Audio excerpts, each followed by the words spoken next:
Assalamualaikum warahmatullahi wabarakatuh.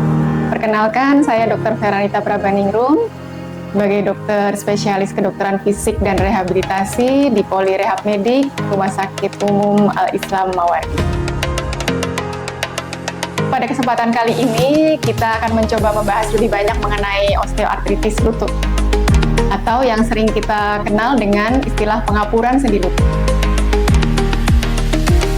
Secara per definisi, osteoartritis itu sebenarnya merupakan penyakit degeneratif yang berkaitan dengan kerusakan tulang rawan sendi. Jadi sebenarnya osteoartritis atau pengapuran ini bisa terjadi di semua sendi, bukan hanya di sendi lutut. Bisa terjadi di sendi panggul, kemudian di sendi pergelangan kaki, sendi tangan, sendi bahu, bisa terjadi di mana saja. Tapi mungkin untuk hari ini pembahasan kita batasi untuk pengapuran di sendi lutut. Jadi pengapuran di sendi lutut, kalau kita melihat dari gambar yang saya punya, ini ada gambar sendi lutut yang normal, dan ini sendi lutut yang mengalami osteoartritis atau pengapuran. Pada sendi lutut yang normal, strukturnya bisa kita lihat terdiri dari tulang, kemudian ada tulang rawan sendi yang membatasi antara gesekan antara tulang yang atas dengan tulang yang bawah, kemudian di antara tulang rawan sendi ini ada yang namanya gel atau minyak atau cairan yang kita sebut juga dalam bahasa kedokterannya cairan sinovial yang mengisi di antara dua celah sendi lutut ini. Dia fungsinya sebagai peredam beban, peredam getaran ataupun peredam pada saat kita bergerak, sehingga tulang atas dan tulang bawah tidak saling bergesekan. Nah, sedangkan pada sendi lutut yang sudah mengalami pengapuran atau tadi yang saya jelaskan merupakan penyakit karena proses degeneratif, jadi tulang rawannya sudah tidak utuh atau aus, sudah banyak bolong-bolongnya, kemudian cairan yang ada di antara dua tulang ini juga sudah berkurang, sehingga shock breaker-nya atau penahan bebannya juga sudah berkurang, sehingga tulang atas dan tulang bawah itu rentan sekali untuk bergesekan ketika kita berjalan atau perpindahan posisi, misalkan dari duduk ke berdiri, ataupun dari jongkok ke berdiri, dia mudah terjadi pergesekan, dan itu yang nantinya akan menimbulkan nyeri sendi. Kenapa bisa terjadi osteoartritis atau pengapuran? Untuk penyebabnya, sebenarnya kalau osteoartritis yang primer, artinya tidak didahului dengan trauma, penyebabnya sendiri belum jelas, belum pasti. Tapi ada beberapa literatur, beberapa buku yang mengelompokkan menjadi beberapa penyebab. Mungkin kita sebut pertama, penyebabnya adalah genetik. Artinya berkaitan dengan struktur tulang dan struktur sendi kita yang memang tidak bisa diubah. Jadi karena keturunan. Kemudian yang kedua bisa disebabkan oleh aging. Nah, aging ini karena proses usia. Jadi karena proses penuaan, tentu saja sendi-sendi kita, kemudian oli kita, atau struktur-struktur lain yang berkaitan di sendi lutut itu tidak sebaik, tidak sebagus pada saat usia kita masih muda. Jadi ada proses berkurangnya cairannya, berkurangnya keutuhan, dan juga proses tulangnya yang sudah tidak sekuat dahulu. Kemudian penyebab lain adalah mengenai metabolik. Metabolik ini diartikan sebagai penyakit-penyakit yang mendasari atau dapat memperberat keluhan-keluhan nyeri di sendi lutut. Misalnya adanya penyakit-penyakit kronik seperti kencing manis, kemudian hiperkolesterol, atau keadaan-keadaan obesitas atau berat badan berlebih. Nah, ini bisa merupakan penyebab dari terjadinya pengapuran atau osteoartritis di sendi lutut. Kemudian yang terakhir adalah excessive load atau excessive movement.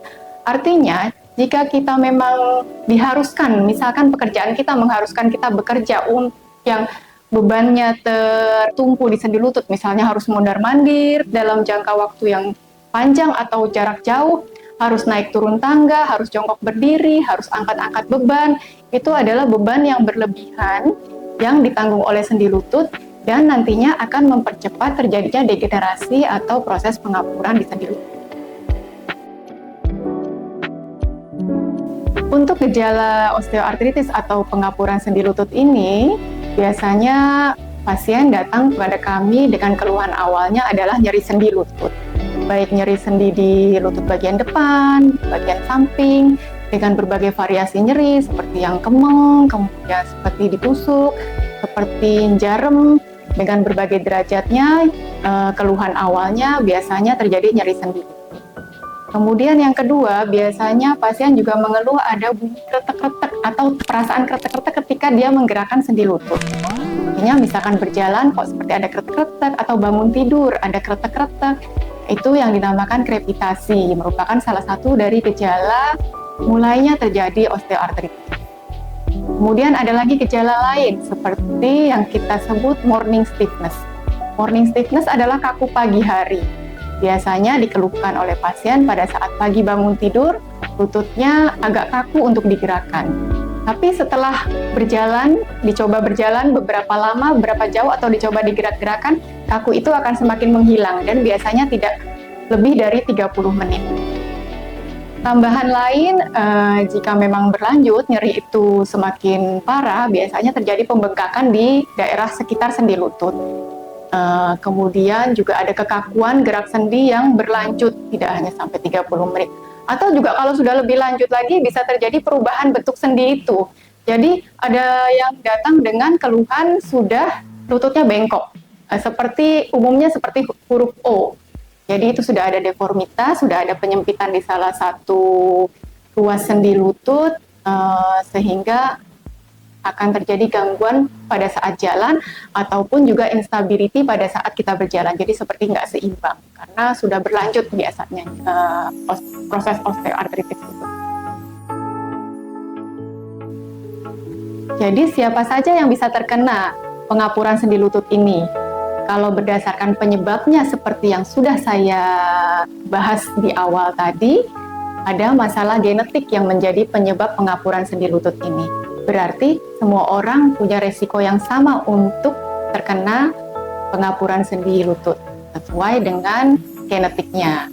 Kemudian penyebab lain adalah karena usia atau aging. Jadi berdasarkan data yang ada, biasanya pengeroposan sendi lutut ini terjadi mulai dari usia 45 tahun ke atas atau 50 tahun ke atas. Tapi jika dia terjadi lebih cepat, di bawah 45 tahun ke atas sudah ada keluhan nyeri sendi, kretek-kretek, mungkin karena faktor lain, misalkan karena excessive movement itu atau excessive load atau beban yang berlebihan pada sendi lutut. Misalkan pekerja keras yang mengharuskan dia bekerja berjalan pada jarak yang jauh dengan waktu yang agak lama, mengharuskan dia naik turun tangga, mengharuskan dia mengangkat beban, atau mengharuskan dia posisi jongkok berdiri terlalu sering. Nah, mungkin pengapuran sendi lutut ini bisa terjadi di bawah usia 40 tahun. Selain itu yang perlu diingat juga pasien-pasien atau individu dengan berat badan yang berlebih. Artinya kalau berat badan berlebih berarti tumpuan di sendi lutut itu juga pasti akan berlebih.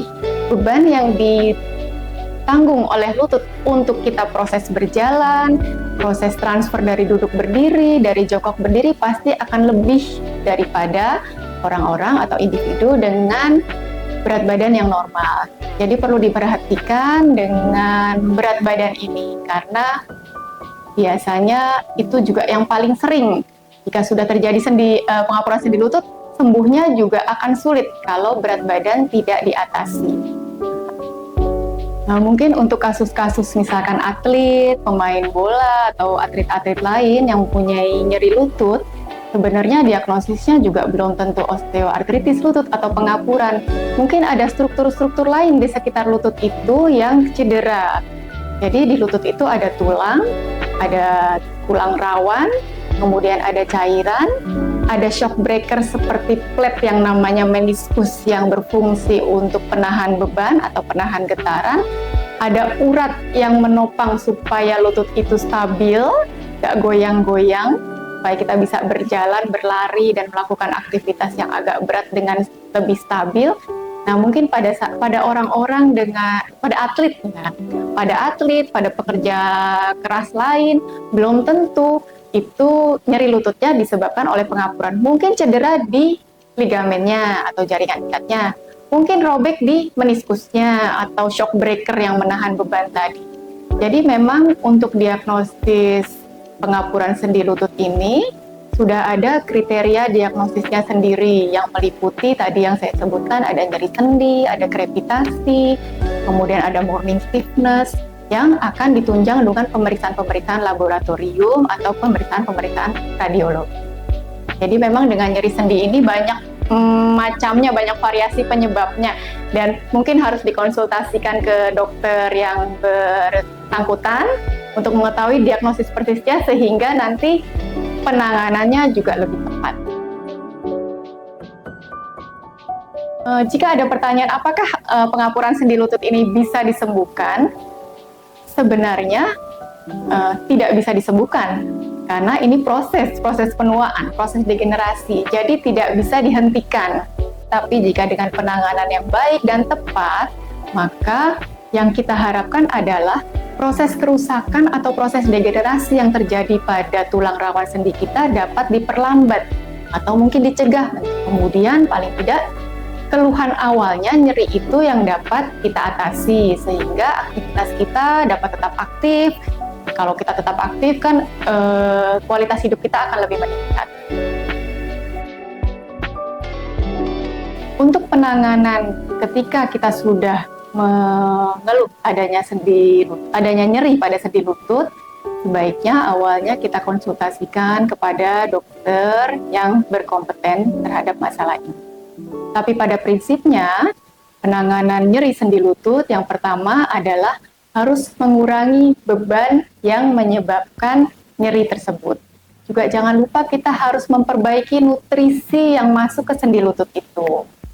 Jadi, adanya rawan sendi, adanya otot-otot, adanya ligamen, adanya cairan sendi membutuhkan nutrisi yang baik untuk dapat pulih dari radang ataupun dari beberapa kerusakan yang terjadi di sini. Jadi jangan lupa perhatikan nutrisinya. Nah, kalau kita sudah memeriksakan diri, sudah ke dokter, biasanya apa yang diberikan? Nah, untuk keluhan ini biasanya dokter akan memilihkan apakah membutuhkan obat-obatan untuk segera meredakan nyerinya, ataukah tidak membutuhkan obat, ataukah malah membutuhkan intervensi lebih lanjut seperti injeksi, kemudian operasi, baik operasi besar ataupun operasi kecil. Biasanya obat-obat yang diberikan adalah obat-obat pereda nyeri. Jangan sembarangan minum obat nyeri, sebaiknya dikonsultasikan dulu karena beberapa obat nyeri menimbulkan efek samping yang tidak nyaman buat tubuh kita. Jadi nanti dokter akan memilihkan apa obat-obat yang cocok untuk Bapak Ibu sekalian sehingga tidak salah dosis ataupun jenis. Nah, untuk penata laksanaan tanpa obat atau mungkin untuk pertolongan pertama jika kita mengalami nyeri sendi lutut, yang pertama istirahatkan. Istirahatkan sendi lutut artinya jangan mondar-mandir dulu, kemudian istirahatkan, posisikan yang enak. Kemudian bisa dibantu dengan dikompres, baik kompres dingin atau kompres hangat sesuai toleransi atau sesuai saran. Biasanya yang penting juga adalah perubahan pola makan, apalagi jika kita mempunyai berat badan yang berlebih atau bisa sampai obesitas, harus kita atur dulu bagaimana pola makan kita supaya jika nanti nyeri lututnya sudah hilang, sudah berkurang, tidak kambuh lagi karena dengan obesitas atau berat badan yang berlebih, pasti beban lututnya juga akan terus bertambah atau terus banyak. Itu yang prinsip awal untuk mengurangi nyeri lutut yang harus dikurangi adalah beban berlebih pada sendi. Kemudian jangan lupa, kita bisa datang ke dokter spesialis, misalkan spesialis saraf, dokter spesialis ortopedi, ataupun dokter spesialis rehab medik. Dokter spesialis rehab medik biasanya nanti akan memilihkan modalitas-modalitas fisik yang pas untuk mengurangi nyeri sendi tanpa obat, untuk mengurangi peradangan tanpa obat, akan diberikan modalitas yang sesuai. Kemudian bisa juga nanti akan disarankan latihan-latihan khusus yang bisa dilakukan di rumah untuk mengurangi nyeri sendi. Karena sesuai data, sesuai penelitian juga sudah terbukti bahwa latihan-latihan yang tepat untuk penguatan otot-otot di sekitar sendi lutut itu sangat bermakna atau signifikan untuk mengurangi nyeri ataupun kekambuhan nyeri lutut. Selain itu, jika dibutuhkan, mungkin dokter spesialis rehabilitasi medik kita akan meresepkan beberapa alat, misalkan alat-alat bantu jalan, ataupun ortesa. Ortesa itu sejenis splint, deker, knee support, ataupun insole, ataupun alat-alat lain yang dirasakan memang sesuai untuk keluhan yang kita rasakan. Apa yang harus saya lakukan jika saya mengalami nyeri sendi lutut? Selain tadi penanganan tanpa obat yang istirahat, dikompres, yang perlu diperhatikan adalah kita harus tetap aktif. Jika nyeri akutnya sudah berkurang dalam 1-2 hari dengan kompres, tetap bergerak sesuai dengan anjuran. Artinya tanpa beban atau meminimalkan beban pada sendi lutut. Tapi tetap harus bergerak, karena kalau nggak bergerak, manusia nggak bergerak 2 hari aja akan kaku semua badannya. Nah, itu juga harus kita hindari kekakuan karena akan nambah-nambahin nyeri di mana-mana. Kemudian perbaiki dietnya, perbaiki pola makannya. Pertahankan berat badan yang sudah normal, turunkan yang sudah ada sebisa mungkin sesuai petunjuk dokter gizi ataupun dokter yang lain pasti akan memberikan saran apa yang seharusnya kita lakukan untuk menurunkan berat badan. Kemudian hindari gerakan-gerakan yang mencetuskan atau memperberat nyeri sendi. Yang pastinya walaupun nyeri sendi kita sudah mereda, nggak mungkin kita langsung loncat-loncat. Nggak mungkin kita langsung jalan jauh ataupun ikut lari maraton, kan tidak mungkin. Dijaga supaya sendi lutut kita tetap stabil, tetap tidak nyeri, sampai nanti kita melakukan aktivitas-aktivitas lain secara lebih fungsional. Artinya mungkin kita sudah bisa latihan sesuai saran bertahap. Nah, pasti nanti nyerinya lama-lama juga secara otomatis akan berkurang dan stabil. Kemudian latihan-latihan fisik. Nah, ini latihan fisiknya tidak hanya dilakukan pada saat kita nyeri sendi, kemudian ke dokter disarankan untuk latihan fisik, baru kita lakukan ketika sudah enak, kita stop, jangan. Lakukan terus secara rutin sehingga itu akan menjaga kekambuhan di kemudian hari. Itu juga menguntungkan lutut kita akan jadi lebih stabil. Misalkan sudah terjadi pengapuran, tidak progresif, artinya prosesnya berhenti sampai situ sehingga tidak terjadi komplikasi-komplikasi lain atau tidak sampai harus dioperasi lah paling enggak. Untuk latihan-latihan fisik yang bisa kita lakukan di rumah, mungkin nanti akan dicontohkan. Prinsipnya adalah penguatan otot-otot paha depan atau quadriceps, otot paha belakang atau hamstring, juga otot-otot betis. Latihan-latihan itu bisa kita lakukan di rumah karena mudah, aman, dan menyenangkan. Untuk sahabat RSIM yang masih mempunyai pertanyaan lebih lanjut, kami persilahkan ditulis di kolom komentar. Dan jika ada pertanyaan yang menarik, mungkin bisa kita bahas untuk podcast berikutnya. Terima kasih. Wassalamualaikum warahmatullahi wabarakatuh.